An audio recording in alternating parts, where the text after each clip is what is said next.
আসসালামু আলাইকুম ওয়া রাহমাতুল্লাহ।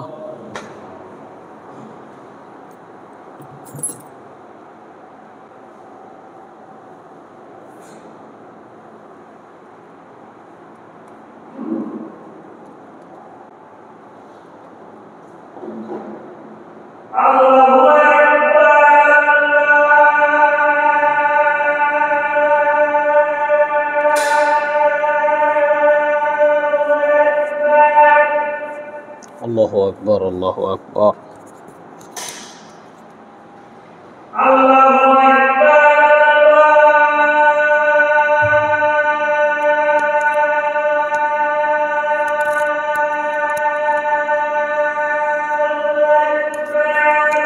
আল্লাহু আকবার, আল্লাহু আকবার।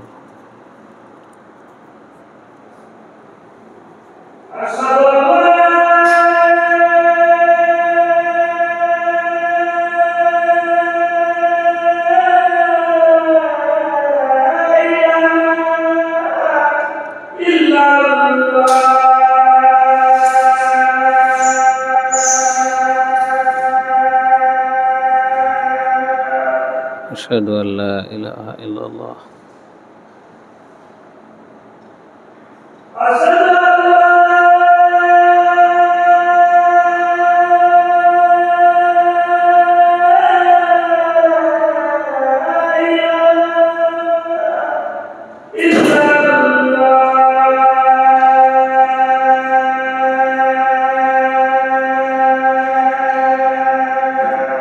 أشهد أن لا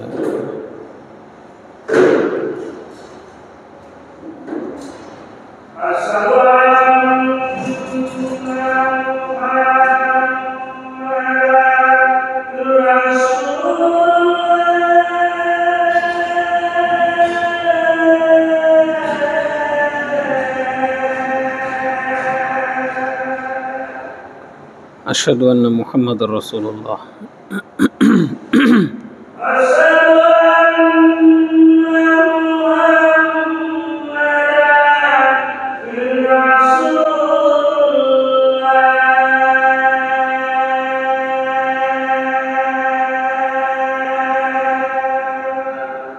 أشهد أن محمد رسول الله.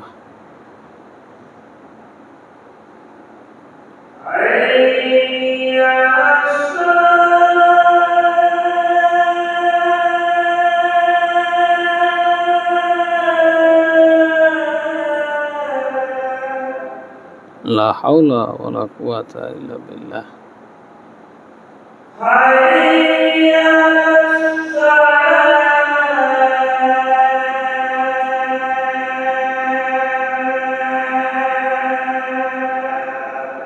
لا حول ولا قوة إلا بالله.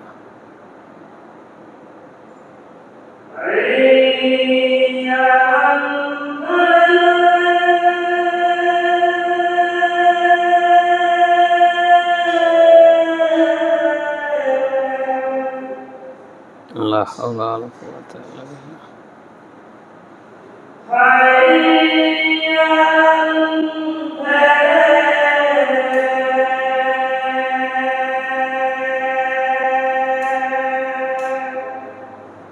لا حول ولا قوة إلا بالله.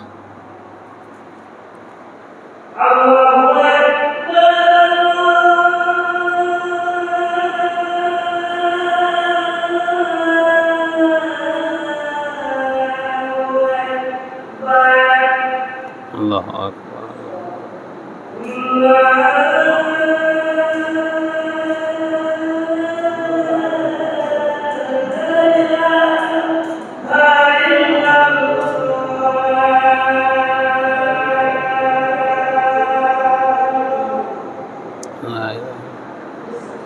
اللهم صل على محمد وعلى آل محمد كما صليت على إبراهيم. اللهم بارك على محمد وعلى آل محمد كما باركت على إبراهيم. اللهم رب هذه الدعوة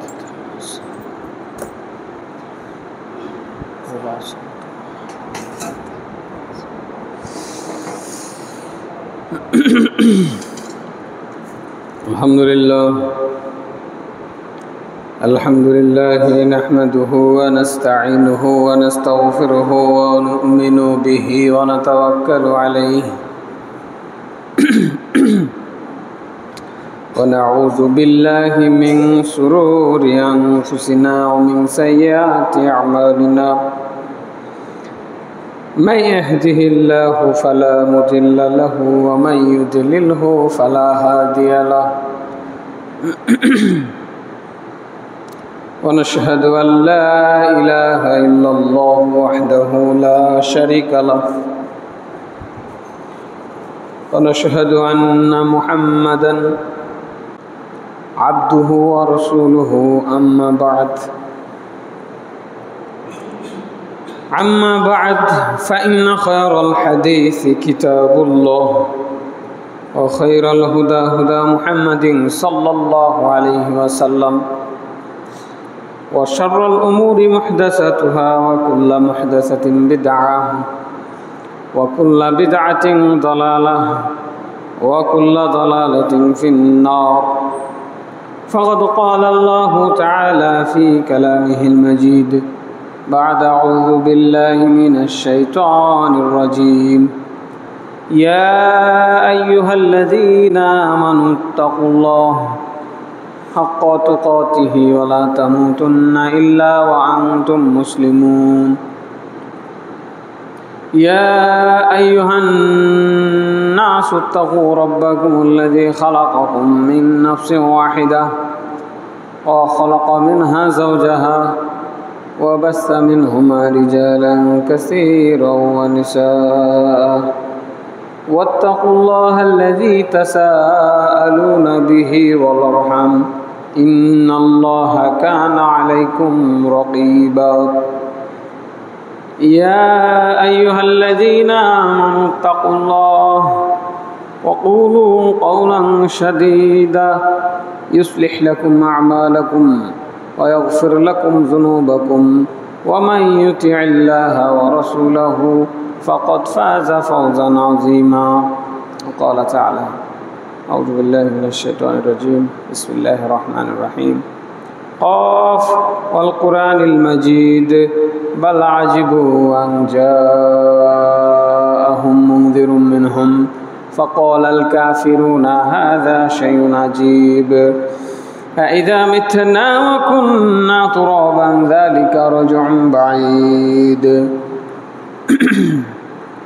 قد علمنا ما تنقص الأرض منهم وعندنا كتاب حفيظ بل كذبوا بالحق لما جاءهم فهم في أمر مريج أفلم ينظروا إلى السماء فوقهم كيف بنيناها وزيناها وما لها من فروج والأرض مددناها وألقينا فيها رواسي وأنبطنا فيها من كل زوج بهيج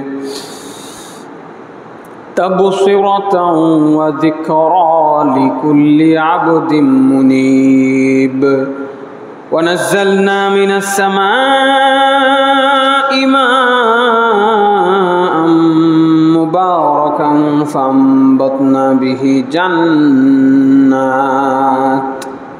فأنبتنا به جنات وحب الحصيد والنخل باسقات لها طلع نضيد وقال سبحانه وتعالى ولا تكونوا كالذين نسوا الله فأنساهم أنفسهم أولئك هم الفاسقون سورة حشر آيات 19 وقال في موضع آخر فذوقوا بما نسيتم لقاء يومكم هذا إنا نسيناكم وذوقوا عذاب الخلد بما كنتم تعملون سورة السجدة آيات نمبر 14 عن أبي أيوب أن رسول الله صلى الله عليه وسلم قال من صام رمضان ثم أتبعه 6 من شوال كان كصيام الدهر রাহু মুসলিম। যাবতীয় প্রশংসা আল্লাহ তাআলার, দুরূদ এবং শান্তি বর্ষিত হোক আমাদের শেষ নবী প্রিয় নবী মুহাম্মদ সাল্লাল্লাহু আলাইহি ওয়াসাল্লামের উপরে এবং তার পরিবারের উপরে এবং সাহাবায়ে কেরামের উপরে এবং কিয়ামত পর্যন্ত যত মানুষ তার অনুসরণ করবে তাদের সবার উপরে শান্তি এবং দয়া বর্ষিত হোক। আল্লাহুম্মা সাল্লি আলাইহি, আল্লাহুম্মা বারিক আলাইহি, আল্লাহুম্মা আমিন। সম্মানিত মসজিদে মুসল্লি, একটি মাস ক্ষুধা পিপাসা সহ্য করে স্ত্রী মিলন থেকে বিরত থেকে আমাদের কি ফলাফল, কি প্রাপ্তি আমাদের? আল্লাহ রাব্বুল আলামিনের ভাষায় লাআল্লাকুম তাত্তাকুন, যাতে করে তোমরা পরহেজগারিতা অর্জন করতে পারো। আল্লাহ সুবহানাহু ওয়া তাআলা পবিত্র কোরআনের সর্বশেষ যে আয়াতটি নাজিল করেছেন, যে আয়াত নাজিলের মাধ্যমে এই উম্মতে মুহাম্মাদির উপরে কোরআন নাজিল করা সমাপ্ত করেছেন, কোরআনকে পরিপূর্ণভাবে নাজিল করে শেষ করেছেন, সেটি সূরা বাকারার 281 নম্বর আয়াত। সেখানেও আল্লাহ তাআলা সর্বশেষ ইনস্ট্রাকশন যেটি দিয়েছেন, এটাও তাকওয়া রিলেটেড, পরহেজগারিতা রিলেটেড। আল্লাহ তাআলা কি বলছেন? ওয়াত্তাকু ইয়াওমান তুরজাউনা ফীহি ইলাল্লাহ সুম্মা তুওয়াফফা কুল্লু নাফসিম মা কাসাবাত ওয়া হুম লা ইউজলামুন। তোমরা সেই দিনকে ভয় করো যেই দিন তোমাদের সবাইকে আল্লাহ রাব্বুল আলামিনের কাছে ফিরিয়ে নিয়ে যাওয়া হবে এবং প্রত্যেক আত্মাকে, প্রত্যেক ব্যক্তিকে সে যা উপার্জন করেছে সেটাই তাকে প্রতিফল হিসেবে দেওয়া হবে। নিজ নিজ আমলের প্রতিফল সেদিন দেওয়া হবে এবং কারোর সাথে কোনো প্রকারের জুলুম করা হবে না। আল্লাহ রাব্বুল আলামিন এই তাকওয়াকে, এই পরহেজগারিতাকে উত্তম পাথেয় হিসেবে উল্লেখ করে সূরা বাকারার 107 নম্বর আয়াতে বলেছেন, ওয়াতাযাওয়াদু ফাইন্না খায়রাজ যাদিত তাকওয়া ওয়াত্তাকুনি ইয়া উলিল আলবাব। তোমরা পাথেয় সঞ্চয় করো। কোথাও গেলে পাথেয় নিতে হয়, হাত খরচ নিতে হয়, গাড়ি ভাড়া নিতে হয়, প্রয়োজনীয় জিনিসপত্র নিতে হয়, জরুরি ওষুধপত্র নিতে হয়। এগুলোকে আমরা দুনিয়াবি ভাষায় পাথেয় বুঝে থাকি। আল্লাহ রাব্বুল আলামিন সেই স্থায়ী জীবনের সফরের, সেই স্থায়ী জীবনের যে পাথেয়, সেটি আমাদেরকে গ্রহণ করতে বললেন। তোমরা তো আমার কাছে আসছো, তোমরা পাথেয় নিয়ে আসো, রাস্তা খরচ নিয়ে আসো। সেটা কি? ফাইন্না খায়রাজ যাদিত তাকওয়া। আমি আল্লাহ রাব্বুল আলামিনের কাছে আসার এই যে সফর, এই সফরে সবচাইতে উত্তম পাথেয় হচ্ছে তাকওয়া, পরহেজগারিতা। যেই তাকওয়া, যেই পরহেজগারিতা অর্জনের জন্য পুরো একটি মাসকে আল্লাহ রাব্বুল আলামিন আমাদের দান করেছিলেন, সেটি ছিল রমাদান মাস, যেই মাসে তাকওয়া অর্জনের একটি সুবর্ণ সুযোগ আল্লাহ রাব্বুল আলামিন আমাদেরকে দিয়েছিলেন। তো এই তাকওয়া এবং পরহেজগারিতার অর্থ কি?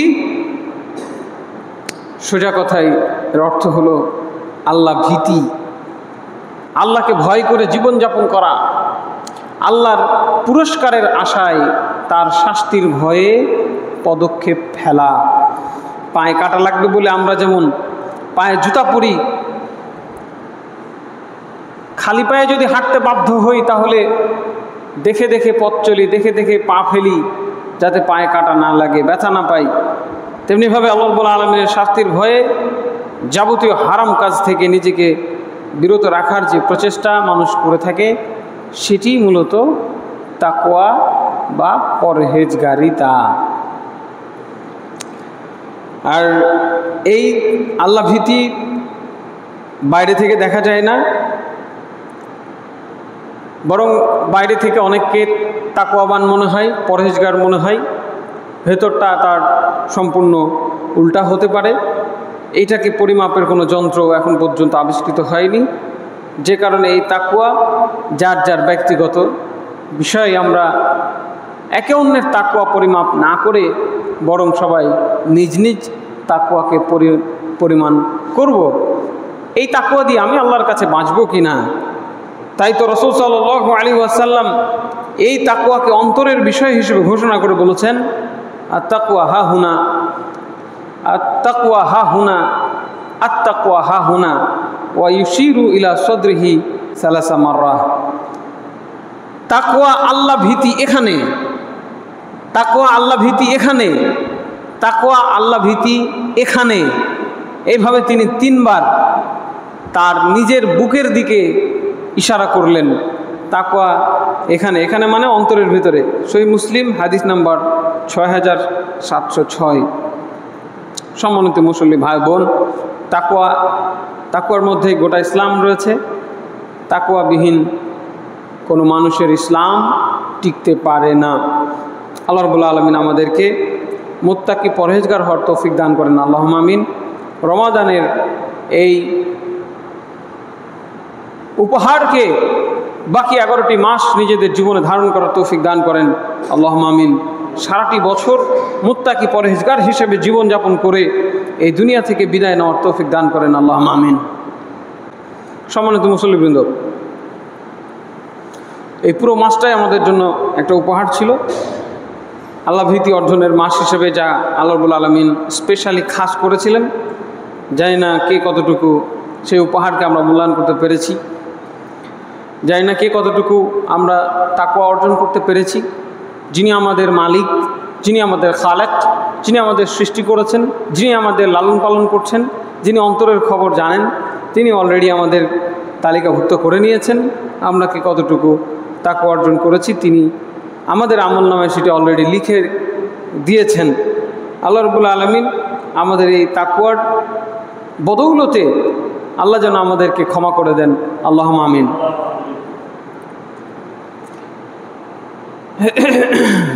দানের মাস হিসেবে রমাদান মাস চলে গেল। আল্লাহ রাসূল সাল্লাল্লাহু আলাইহি সাল্লাম এই মাসে বেশি বেশি দান করতেন। বাকি 11টি মাস আমরা এই অর্জিত অভ্যাসটাকে ধরে রাখার চেষ্টা করব। অল্প করে হলেও প্রতিদিন প্রতিনিয়ত আমরা দান করব। 1 টাকা 2 টাকা করে হলেও প্রতিদিন বাড়ির আশেপাশে অসহায় মিসকিন যারা রয়েছেন, যারা চায় যারা চায় না, তাদের সকলকে আমরা আমাদের আল্লাহ রাব্বুল আলামিন যে রিজিক দিয়েছেন, যে সচ্ছলতা দিয়েছেন, সেখান থেকে অপচয় না করে নিয়মিতভাবে আমরা দান করার চেষ্টা করব। এবং পাশাপাশি আল্লাহর ঘর মসজিদে আমরা নিয়মিত দান করব এবং আল্লাহর দ্বীনের খেদমতের জন্য যে কোনো জায়গায় আমরা দান করার অভ্যাস গড়ে তুলব। মনে রাখবেন, আখেরাতে এই দানই আমার আপনার পাথেয় হিসেবে, সম্পদ হিসেবে কাজে আসবে। বাকি দুনিয়াতে আমরা যা রেখে যাব, ছেড়ে যাব, তার কোনো কিছুই আমাদের কাজে আসবে না। আর আরেকটা বিষয়, রমাদানে কোনো ইবাদত, শুধু সিয়াম ছাড়া কোনো ইবাদত রমাদানের জন্য খাস ছিল না যে এটা রমাদান মাসে শুধু ফরজ। হ্যাঁ, সিয়াম আর ফেতরা এটা শুধু রমাদানে খাস, এছাড়া বাকি সকল ইবাদত সারা বছরের জন্য খাস। এজন্য আমাদের যারা শুধু রমাদান মাসে নামাজ পড়েন, মসজিদ ভর্তি হয়, হ্যাঁ, তাদেরকে আমি হুঁশিয়ার করে দিতে চাই যে এই ফরজ ইবাদত শুধু রমাদান মাসের জন্য ছিল না, বরং প্রত্যেক দিন 5 ওয়াক্ত সালাত প্রত্যেক মুমিন নর এবং নারীর জন্য আল্লাহ রাব্বুল আলামিন বালেগা মুমিন নর নারীর উপরে আল্লাহ রাব্বুল আলামিন ফরজ করেছেন। একইভাবে যাকাত আল্লাহ রাব্বুল আলামিন আমাদের উপরে ফরজ করেছেন, পর্দার বিধান আমাদের জন্য ফরজ করেছেন এবং এই ধরনের যত ফরজ বিধান আল্লাহ রাব্বুল আলামিন আমাদের জন্য রেখেছেন, এগুলো আমাদেরকে শুধু রমাদান মাসে প্র্যাকটিস করলে হবে না, সারা বছর আমাদের এই চর্চা আমাদের জারি রাখতে হবে। আমাদের হৃদয়ের ভেতরে আমরা যেন নিয়াতটাকে এভাবে নেই, পাশাপাশি আমাদের চালচলনেও যেন এটা ফুটে উঠে, আমরা যেন শুধু লোক দেখানো ইবাদতের মধ্যে ডুবে গিয়ে নিজেদের দুনিয়া এবং আখিরাতের ক্ষতি না করি। রমাদান মাসে ধোঁকা দেওয়া যেমন হারাম ছিল, বাকি 11 মাসও তা হারাম। রমাদান মাসে ঘুষ খাওয়া যেমন হারাম ছিল, যেমন আপনাকে খারাপ লাগতো রমাদান মাসে আমি ঘুষ কীভাবে খাই, রমাদান পার হয়ে গেল সেই ঘুষ খাওয়া হারাম থাকবে। রমাদান মাসে মিথ্যা বলা যেমন হারাম ছিল, বরং মিথ্যা বলার কারণে আল্লাহ রাসূল সাল্লাল্লাহু আলাইহি ওয়াসাল্লাম বলেছেন, কেউ যদি সিয়ামরত অবস্থায় মিথ্যা কথা না ছাড়তে পারে, ফালাইসা লিল্লাহি হাজাতুন আই ইয়াদা তা'আমাহু ওয়া শারাবাহু, সে যে ভাত খাওয়া পানি খাওয়া সে ত্যাগ করলো, পানাহার যে সে ত্যাগ করলো, এটা আল্লাহর কোনো কাজ নেই। স্পেশালি আল্লাহ রাব্বুল আলামিন, আল্লাহ রাসূল সাল্লাল্লাহু আলাইহি সাল্লাম মিথ্যার বিষয়টাকে বলেছেন। তো রমাদান মাসেই যে শুধু মিথ্যা কথা হারাম তা নয়, বরং মিথ্যা এত খারাপ, এত হারাম, এত জঘন্য কাজ যে এর কারণে পুরো সিয়ামটা বাদ হয়ে যায়, রোজাটা বাদ হয়ে যায়। কাজেই বাকি 11 মাসও এই মিথ্যা কথা বলা হারাম থাকবে। রমাদান মাসে আমরা শিখেছি ঝগড়া করা হারাম, রোজা অবস্থায় তর্ক বিতর্ক করতে আল্লাহ রাসূল সাল্লাল্লাহু আলাইহি সাল্লাম নিষেধ করেছিলেন। বাকি 11টি মাসও এই আমল থেকে আমাদের, এই বদ আমল থেকে আমাদের বেঁচে থাকার চেষ্টা করতে হবে। আরেকটা বিষয় লক্ষ্য করেন, বিশেষ করে মা বোনেরা রমাদান মাস আসলে নানা রকম মাসলা মাসাইল জিজ্ঞাসা করে থাকেন, তরকারিতে লবণ হলো কিনা, সেটা চাখা যাবে কিনা, সিয়াম অবস্থায় ফাতোয়া জিজ্ঞেস করেন। রমাদান পার হলে আবার অশ্লীলতায় ডুবে যান, বেপর্দা হয়ে যান, গীবত চগলখড়ির মতো হারাম কর্মকাণ্ডে জড়িয়ে পড়েন। এগুলো বাদ দিতে হবে, এগুলো সারা বছরের জন্য হারাম করতে হবে। পুরুষদেরও একই অবস্থা, সুদ ঘুষ খাওয়া শুরু হয়ে যায়, ব্যবসায় প্রতারণা শুরু হয়ে যায়, মিথ্যা কথা বলা শুরু হয়ে যায়, রমাদান পার হলেই গান বাজনা খেলতামাশা শুরু হয়ে যায়। এগুলো আমাদেরকে বাদ দিতে হবে, তাহলে আমরা রমাদানকে আমাদের জীবনে প্রকৃতপক্ষে কাজে লাগাতে পারব। তো আসলে আমাদের ইস্তেকামাত দরকার, আমাদের দৃঢ়তা দরকার, হৃদয়ের ভিতরে আখিরাতের প্রতি একটি দৃঢ় বিশ্বাস দরকার। যেই মানুষটা আমি রমাদান মাসে নিজেকে নিয়ন্ত্রণ করতে পেরেছি, সেই মানুষটা আমি যদি বাকি 11টা মাস নিজেকে নিয়ন্ত্রণ করতে না পারি, তাহলে আমার থেকে বড় হতভাগা আর কে? আমাদের প্রচেষ্টা আমাদেরকে করে যেতে হবে। আমরা যদি একটু চেষ্টা করি তাহলে আল্লাহ রাব্বুল আলামিন আমাদেরকে সাহায্য করবেন ইনশাআল্লাহ। আল্লাহ রাব্বুল আলামিন বলছেন সূরা হিজরের 99 নম্বর আয়াতে, ওয়া'বুদু রাব্বাকা হাত্তা ইয়াতিয়াকাল ইয়াকিন। শুধু রমাদানে নয়, আল্লাহ রাব্বুল আলামিন কি বলছেন? ওয়া'বুদু রাব্বাকা, তুমি তোমার রবের ইবাদত করতে থাকো, হাত্তা ইয়াতিয়াকাল ইয়াকিন, যতক্ষণ না তোমার কাছে মৃত্যু চলে আসছে। ইয়াকিন না হওয়া পর্যন্ত, আমি জান্নাতে যাচ্ছি এই দৃঢ়তা না আসা পর্যন্ত আমল করে যাও, আল্লাহ তাআলা বলছেন। কাজে শুধু রমাদান মাসের ইবাদত করলে হবে না, বরং কতক্ষণ ইবাদত করতে হবে? মৃত্যু পর্যন্ত। এটি আল্লাহ তাআলার পরামর্শ, আল্লাহ তাআলার ইনস্ট্রাকশন, আল্লাহ তাআলার প্রেসক্রিপশন, আল্লাহ তাআলার পরামর্শ, আল্লাহ তাআলার দিক নির্দেশনা। শুধু রমাদানে নাই, শুধু বিপদ আপদ আসলে নাই। বিপদে পড়লে দেখা যায় মানুষ আল্লাহ বিল্লাহ শুরু করে, আর বিপদ থেকে উদ্ধার হলে নদী পার হয়ে মাঝিকে সালাম। না, এই ধরনের হটকারিতা থেকে আমাদেরকে ফিরে আসতে হবে, বরং আল্লাহ রাব্বুল আলামিন এই সমস্ত মানুষকে পছন্দ করেন না। আল্লাহ রাব্বুল আলামিন আরও বলেছেন, ইন্নাল্লাযীনা ক্বালু রাব্বুনাল্লাহ সুম্মা ইসতাকামু ফালা খাউফুন আলাইহিম ওয়ালা হুম ইয়াহজানুন। নিশ্চয়ই যারা বলে আমার রব হচ্ছেন আল্লাহ, আমার প্রতিপালক হচ্ছেন আল্লাহ, এরপরে কথার উপর তারা দাঁড়িয়ে থাকে, ইস্তেকামাত থাকে। আল্লাহ আমার রব মানে আল্লাহ যা বলেছেন আমি তা করব, আল্লাহ যা নিষেধ করেছেন আমি সেটা করব না। আল্লাহ আমার রব, এই কথার অর্থ হলো এইটা। আমি আল্লাহকে রব হিসেবে স্বীকৃতি দিলাম, তার মানে আল্লাহর যাবতীয় বিধিবিধানের কাছে নিজেকে আত্মসমর্পণ করে দিলাম। এইটার উপরে যে দাঁড়ায় থাকতে পারবে, আল্লাহ রাব্বুল আলামিন কি বললেন? ফালা খাউফুন আলাইহিম ওয়ালা হুম ইয়াহজানুন। তাদের কোনো ভয় নাই, তাদের কোনো চিন্তা নাই, তাদের কোনো টেনশন নাই, তারা ভীত সন্ত্রস্ত চিন্তাগ্রস্ত হবে না, সেই আখেরাতে বিভীষিকাময় পরিস্থিতিতে আল্লাহ রাব্বুল আলামিন আমাদেরকে নিশ্চিন্ত থাকার জন্য সুসংবাদ দান করেছেন। বলুন আলহামদুলিল্লাহ। সূরা আহকাফ আয়াত নম্বর 13। তো রমাদান পরবর্তী আমাদের গুরুত্বপূর্ণ এই করণীয় হচ্ছে আমাদের আমলগুলোকে নিয়মিতভাবে করার চেষ্টা জারি রাখা, অল্প করে হলেও। রমাদানে যেমন আমরা অনেক বেশি পরহেজগার হয়ে গেছিলাম, আমাদের ইমানের পারদ অনেক বেশি উপরে উঠে গেছিল, রমাদানের পরে যেন সেই পারদ একেবারে তলানিতে না চলে যায়, আমাদের সে আমলগুলোকে নিয়মিত জারি রাখার চেষ্টা করতে হবে। ধরেন আপনার একজন আত্মীয় শুধুমাত্র ঈদের সময় আপনার খোঁজ খবর রাখে, আর বাকি কোনো সময় আপনার খোঁজ খবর রাখে না। আর আরেকজন আপনার আত্মীয় বা আপনার বন্ধু প্রতিদিন আপনার খোঁজ খবর রাখে, কেমন আছেন, রান্না বান্না কি করেছেন, বাড়িতে সবাই কেমন আছে, ব্যবসা বাণিজ্য কেমন চলছে। তাহলে একজন বছরে একবার খোঁজ নেয় আর একজন প্রতিদিন খোঁজ নেয়। তো বলেন তো আপনার কাছে বেশি প্রিয় ব্যক্তি কে হবে? যে আপনার প্রতিদিন খোঁজ নেয় সে হবে নাকি? সেই হওয়ার কথা। তো সেরকমভাবে যারা শুধুমাত্র রমাদানে ইবাদত করে আর যারা 12 মাস ইবাদত করেন, প্রতিদিন ইবাদত করেন, তারা কি আল্লাহর কাছে বেশি প্রিয় হবে না? তারাই আল্লাহর কাছে বেশি প্রিয় হবে। আয়েশা রাদিয়াল্লাহু আনহাকে জিজ্ঞাসা করা হয়েছিল যে রাসূল সাল্লাল্লাহু আলাইহি সাল্লামের আমল কেমন ছিল।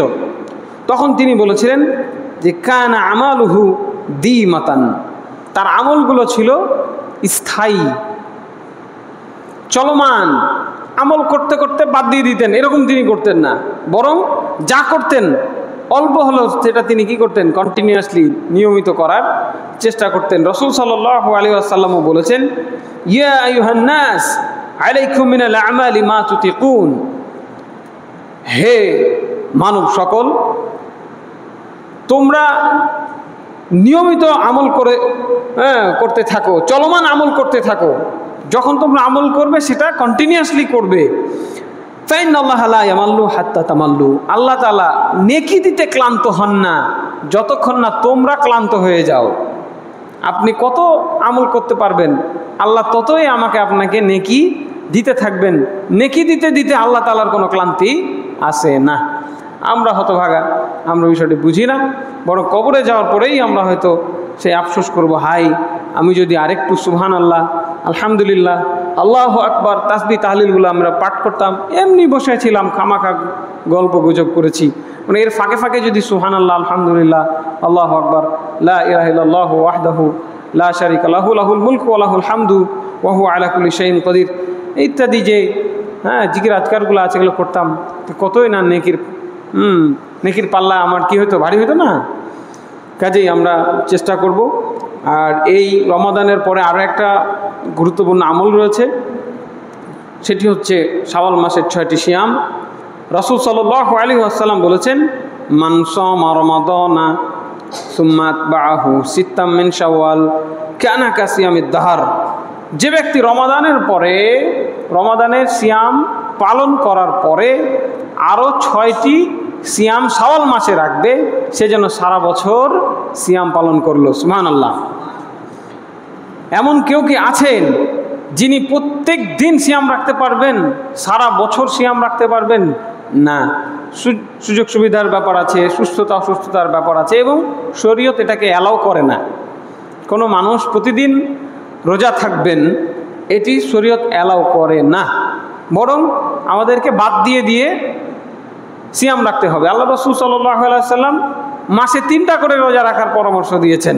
মাসে 3টা, তোমরা 3টা করে রোজা রাখো। প্রত্যেক মাসের আইয়ামে বীজের সিয়াম বলা হয়, 13, 14, 15, এই চান্দ্রমা, প্রত্যেক চান্দ্র মাসে 3 দিন। আর এর বেশি যদি কেউ করতে চায় তাহলে উৎসাহিত করা হয়েছে সোমবার এবং বৃহস্পতিবারের সিয়াম, এর বেশি করা উচিত নয়, তা না হলে একজন মানুষ হয়তো দুর্বল হয়ে পড়তে পারে। তো এই যে 6টা সিয়ামের মাধ্যমে আল্লাহ রাব্বুল আলামিন, আর এই 30টা বা 29টা সিয়ামের মাধ্যমে টোটাল এই 35 বা 36টা সিয়ামের মাধ্যমে আমাদেরকে 360টা নেকি, সিয়াম রাখার নেকি তিনি আমাদেরকে দিয়ে দিবেন বলে ঘোষণা দিয়েছেন। বলুন আলহামদুলিল্লাহ। তাহলে আমরা যদি মাত্র 6টা, বেশি না, হ্যাঁ, বিষয়গুলো সবারই জানা যদিও, তারপর আবার বলছি, কারণ আল্লাহ রাব্বুল আলামিন আমাদেরকে বলেছেন ওয়াযাক্কির ফাইন্না যিকরা তানফাউল মুমিনিন। আপনি পরামর্শ দিতে থাকেন, স্মরণ করায় দিতে থাকেন মানুষকে। মুমিনদের এই পরামর্শ উপকারে আসে। একটা কাজ ভালো, নিয়াতটা ভালো, নিয়াত করেছি কিন্তু মনে থাকে না, হয় না এরকম? কেউ যদি বাড়ির মানুষ বলে দেয় চলেন আমরা সবাই মিলে একসাথে এই সিয়ামটা রাখি, তাহলে রাখা হবে। কেউ না বললে ওই দেখতে দেখতে শাওয়াল মাস চলে যাবে, 3-4 দিন চলে গেল অলরেডি, তাই না? এভাবে মাস কিন্তু চলে যাবে। কাজে এই যে পরস্পরকে যদি আমরা উৎসাহিত করি, এতে আমাদের আমল করা সম্ভব। হ্যাঁ, তো কিভাবে 1 বছরের সিয়ামের নেকি হবে? রাসূল সাল্লাল্লাহু আলাইহি ওয়াসাল্লাম বলছেন মান সামা সিত্তাতা আইয়ামিন বাদাল ফিত্রি কানা তামামাস সানা। কেউ যদি ঈদুল ফিতরের 1 মাস সিয়াম পালন করার পরে আরও শাওয়াল মাসের 6টি সিয়াম পালন করে, তাহলে সে যেন 1 বছরের সিয়ামের নেকি পাবে। 1 বছরের সিয়াম সে রাখলো, তারপরে তিনি একটি আয়াত পাঠ করলেন, মানজা আবিল হাসানাতি ফালাহু আশরু আমসালিহা। সূরা আনাম 160 নম্বর আয়াত তিনি তেলাওয়াত করলেন। কেউ যদি একটি নেকির কাজ করে, তাহলে আল্লাহ তাআলা তাকে সমপরিমাণ 10টি নেকি দান করেন। বলুন আলহামদুলিল্লাহ। তার মানে 30 আর 6 36টা সিয়ামের মাধ্যমে 10 দিয়ে গুণ করলে 360টি সিয়ামের নেকি আল্লাহ আমাদের দান করবেন। তার মানে তামামাদ দাহার, পুরো তামামাস সানা, পুরো বছর আমরা সিয়াম রাখলাম। তাহলে এই 6টা সিয়াম খুব বেশি কষ্ট হবে কি? আশা করছি কষ্ট হওয়ার কথা না। আমরা এই 6টা সিয়াম আমরা রাখার চেষ্টা করব। টানা 6টা রাখবেন না ছেড়ে ছেড়ে রাখবেন, এখানে আপনার জন্য 2টা এখতিয়ার রাখা হয়েছে। আপনি চাইলে 1 মাস ধরে 6টা সিয়াম রাখতে পারেন, আবার চাইলে টানা রাখতে পারেন। টানা রেখে নেওয়াই ভালো, তাহলে সহজ হবে। আর একটা একটা করে করতে গেলে অনেক সময় অলসতা কাজ করতে পারে। এবং মা বোনদেরকে বলবো, যদি আপনাদের ফরজ সিয়াম থাকে তাহলে সেটা আপনারা, এখানে 2টা মত আছে। কেউ বলেন ফরজের গুরুত্ব বেশি, তাই আগে ফরজটা আদায় করে নেওয়া দরকার, তারপরে নফল। তবে আয়েশা রাদিয়াল্লাহু আনহার বিখ্যাত হাদিস আছে যে তিনি 1 বছর পর্যন্ত এই কাজা সিয়াম বাকি রাখতেন, পরবর্তী বছর শাবান মাসে গিয়ে সিয়ামগুলো আদায় করতেন। কারো 4টা, কারো 5টা, কারো 6টা, কারো 7টা পর্যন্ত সিয়াম নারীদের বাকি থাকে। কাজে একসাথে 7, 6, 13টা এটা কষ্ট হয়ে যেতে পারে। কাজে আপনি শুধু শাওয়াল মাসের নিয়তে এখন সিয়াম রাখবেন, আর শাওয়াল মাস পার করে আবার আপনি 1 বছর ধরে আপনার বাকি কাজার সিয়ামগুলো আপনি রাখতে পারবেন। সম্মানিত মুসল্লিবৃন্দ, সবথেকে গুরুত্বপূর্ণ যে বিষয়টি আমি বলতে চেয়েছি সেটি হচ্ছে আমাদের তাকওয়া ধরে রাখার চেষ্টা করতে হবে। 1 মাস ধরে হালাল খাদ্য থাকা সত্ত্বেও আমি খাই নাই, হালাল স্ত্রী থাকা সত্ত্বেও আমি যার সাথে আমি মেলামেশা করি নাই, এখানে আমি যেন বাকি 11টি মাস কোনো হারাম খাদ্যের সাথে না জড়াই, হারাম কুকর্মের সাথে, হারাম কাজের সাথে আমরা যেন না জড়াই, এটি আমাদের মাথায় রাখতে হবে। তো এই জন্য আমাদের করণীয় হলো 1 নম্বর জ্ঞান অর্জন করা। জ্ঞান মানুষকে বাধা দিবে হারাম কাজ থেকে। আল্লাহ রাব্বুল আলামিন বলছেন ইন্নামা, নিশ্চয়ই আল্লাহকে ভয় করে যারা জ্ঞানী, যারা জ্ঞান রাখে তারাই শুধু আল্লাহকে ভয় রাখে। আল্লাহর ব্যাপারে ভয়, ইন্নামা ইয়াখশাল্লাহু মিন ইবাদিহিল উলামা, যারা জ্ঞান রাখে তারাই মূলত আল্লাহকে ভয় করে। কাজেই আমাদের জ্ঞান চর্চার অভ্যাস গড়ে তুলতে হবে। অবশ্যই সেটা শরঈ জ্ঞান, ইসলামের জ্ঞান, ফরজ ওয়াজিব, সুন্নাত নফল, হালাল হারাম এর জ্ঞান, এইটা অর্জন করতে হবে বাধ্যতামূলকভাবে। দ্বিতীয়ত, সৎসঙ্গী এবং ভালো পরিবেশ নিশ্চিত করতে হবে। আমাদের এই রমাদানের প্রভাবকে ধরে রাখতে না পারার একটা বড় কারণ হচ্ছে আমাদের জীবনে যাদেরকে আমরা সঙ্গী হিসেবে বেছে নিয়েছি তারা সৎ নয়, তারা অসৎ। তারা আমাদেরকে অসৎ কাজের জন্য বলে, ভালো কাজের জন্য কখনো বলে না। কাজেই আমাদের পরিবেশটাকে সুন্দর করতে হবে, আর বেশি বেশি কোরআন পাঠ করতে হবে, অর্থ বুঝে বুঝে কোরআন তেলাওয়াত করতে হবে, এবং দ্বীনি পরিবেশ নিশ্চিত করতে হবে। এমন একটা পরিবেশ যেখানে গেলে আল্লাহর কথা হয়, আল্লাহর রসুলের কথা হয় সাল্লাল্লাহু আলাইহি ওয়াসাল্লাম, যেখানে গেলে ভালো মানুষের গল্প হয়, ভালো কাজের, ভালো আমলের যেখানে কথাবার্তা হয় আমরা সেখানে যাব। আর যে সমস্ত পরিবেশে গেলে হয়তো খেলতামাশা, হয়তো গাল গল্প করা হয়, চগলখড়ি করা হয়, মানুষের গীবত বদনাম করা হয়, সে সমস্ত জায়গাগুলোতে আমরা যাব না। তাহলে আমাদের এই রমাদানের 1 মাসের অর্জিত তাকওয়া এবং আমাদের এই আমলগুলোর প্রভাব আমরা বাকি 11টি মাস নিজেদের জীবনে ধরে রাখতে পারবো। আল্লাহ রাব্বুল আলামিন আমাদেরকে ভয় দেখিয়েছেন এবং আল্লাহর বিধানকে, আল্লাহকে ভুলে যাওয়ার বিষয়ে তিনি আমাদেরকে সতর্ক করেছেন। ওয়ালা তাকুনু কাল্লাযীনা নাসুল্লাহ ফাআনসাহুম আনফুসাহুম উলাইকা হুমুল ফাসিকুন। তোমরা ওই সমস্ত হতভাগাদের মতো হয়েও না যারা আল্লাহকে ভুলে গেছে, যে কারণে আল্লাহ তাআলা তাদেরকে আত্মভোলা করে দিয়েছেন। আর এরাই হলো ফাসেক, পাপাচারী সম্প্রদায়।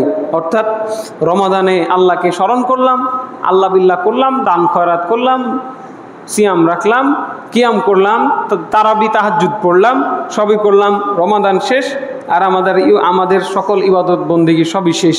এইটা আল্লাহ তাআলা পছন্দ করেন না। তিনি বললেন ওই সমস্ত আত্মভোলাদের মতো তোমরা হয়েও না। সূরা হাশর আয়াত নম্বর 19। তিনি আরো বলেন ফাযুকু বিমা নাসিতুম লিকা ইয়াউমিকুম হাযা ইন্না নাসিনাকুম। আজকে তুমি শাস্তি ভোগ করো, দুনিয়াতে যে তুমি আমাকে ভুলে গেছিলা, তুমি যে দুনিয়াতে আমাকে ভুলেছিলে, এই কারণে তুমি আজকে শাস্তি ভোগ করো। আজকে আমি আল্লাহ রাব্বুল আলামিন তোমাকে ভুলে যাব। লা হাওলা ওয়ালা কুওয়াতা ইল্লা বিল্লাহ। বলুন নাউজুবিল্লাহ। যদি আল্লাহ আমাকে আপনাকে ভুলে যায় তাহলে সেই বিভীষিকাময় পরিস্থিতিতে আমাকে আপনাকে কে উদ্ধার করবে বলেন ভাই? কে আমাকে উদ্ধার করবে? উদ্ধার করার কেউ আছে? কাজে আমরা যেন আল্লাহকে ভুলে না যাই। তিনি বলছেন ওযুকুল আযাবাল খুলদি বিমা কুনতুম তা'মালুন। আজকে তোমরা স্থায়ী শাস্তি ভোগ করো তোমাদের দুনিয়ার কৃতকর্মের জন্য। কাজে আমাদের কৃতকর্মকে আল্লাহ রাব্বুল আলামিনের রেজামন্দির মধ্য দিয়ে সাজাইতে হবে। কোন কাজে আল্লাহ তাআলা খুশি হবেন সেই কাজটাকে আমাদের খুঁজে খুঁজে করতে হবে।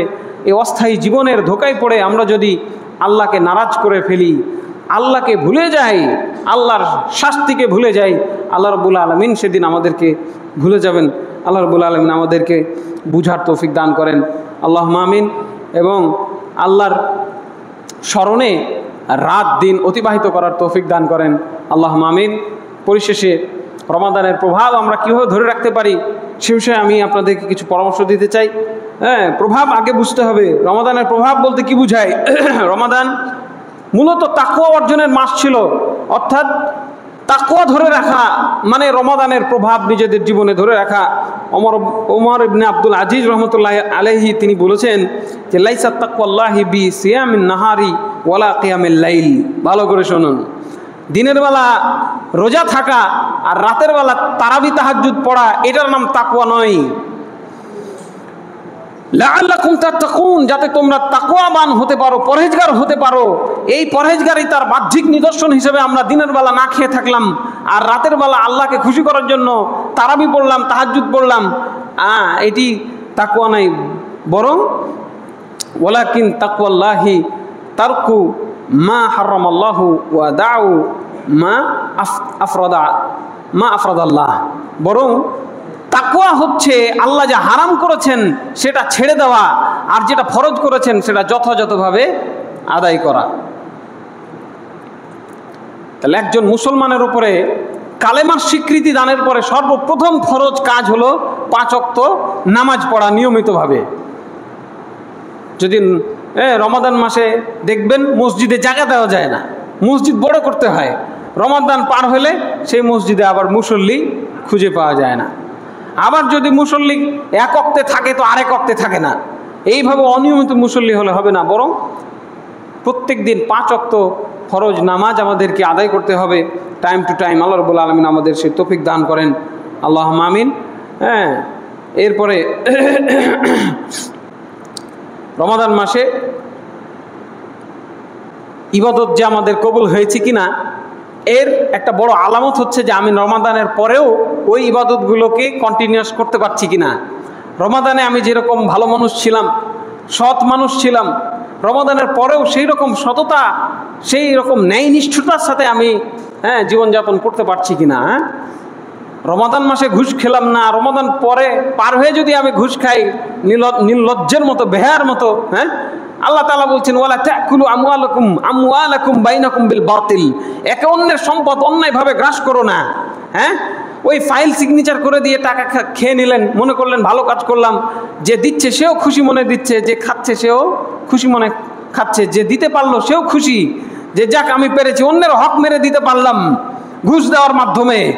আবার যে খাইলো সে বলছে আমি তো আর চেয়ে খাই নাই, আমাকে মানুষ জোর করে দিয়ে গেছে। না, হারাম। আল্লাহ রাব্বুল আলামিন এই নীতিতে পরস্পরের সম্পদ খাইতে ভক্ষণ করতে নিষেধ করেছেন। কাজেই যদি আমরা রমাদানের পরে এই অভ্যাসগুলো ধরে রাখতে পারতাম তাহলে আমরা বুঝতে পারবো যে হ্যাঁ, আমাদের নেক আমলগুলো কবুল হয়েছে। হাসান বসরি রহমতুল্লাহ আলাইহি, তিনি অনেক বড় একজন বিদ্বান, তিনি বলছেন যে নেক আমলের প্রতিদান, নেক আমল কবুল হয়েছে, এতে কি কেমনে বুঝবো আমি প্রতিদান পাবো? এর আপনি বুঝতে পারবেন নেক আমলের পরে আবার আরেকটা নেক আমল করতে পারা। আর খারাপ আমলের যে প্রভাব সেটা হলো খারাপ আমল করার পরে আবার আরও একটা খারাপ আমল করে ফেলা। এই জন্য একবার যদি আপনি অন্যায় কাজে লিপ্ত হন, দেখবেন অন্যায় করা আপনার জন্য সহজ হয়ে যাচ্ছে।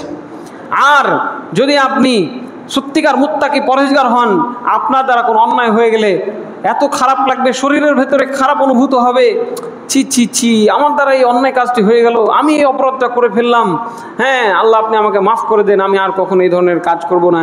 তাহলে আপনি দুনিয়াতে নিজে থেকেই বুঝতে পারবেন যে হ্যাঁ আপনার তওবা কবুল হয়েছে, আপনার রমাদানের সিয়াম কবুল হয়েছে, আপনার এই এক মাসের তাহাজ্জুদ, এক মাসের তারাবি আপনার কবুল হয়েছে।